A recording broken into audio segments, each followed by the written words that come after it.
સાહેબ? School board કોણ છે? શાસનાધિકારી 3-4 એની શું કન્ડિશન છે અત્યારે? બંધ શાળા છે. જોઈ છે તમે? સાહેબ આને કાઢી મૂકો. એની ઉપર શોપિંગ સેન્ટર બની ગયું.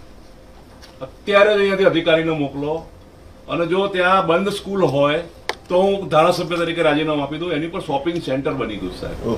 અને સાહેબ આ માણસને હજુ સુધી તમને રિપોર્ટ નહીં કર્યો. આ કેવી રીતે ચાલે માણસ?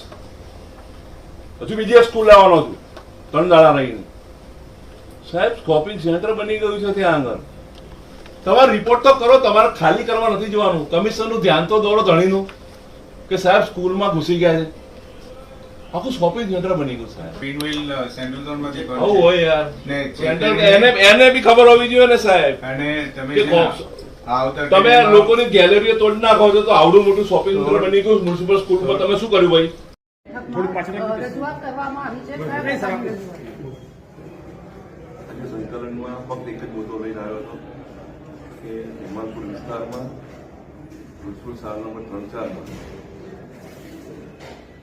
શાળા પડી ગયા બાદ રિપેર થયા બાદ બાળકો આવ્યા.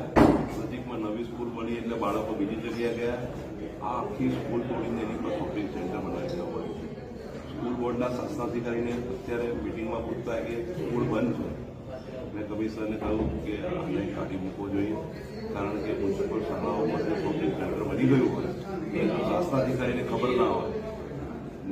લોકોની નાની નાની બાબતમાં લોકોના હોટલા અને ગેલેરી તોડતી અમદાવાદ મ્યુનિસિપલ કોર્પોરેશન પોતાની મિલકત ના સાચવી શકતી હોય તે બધા અધિકારીને કાઢી મૂકે.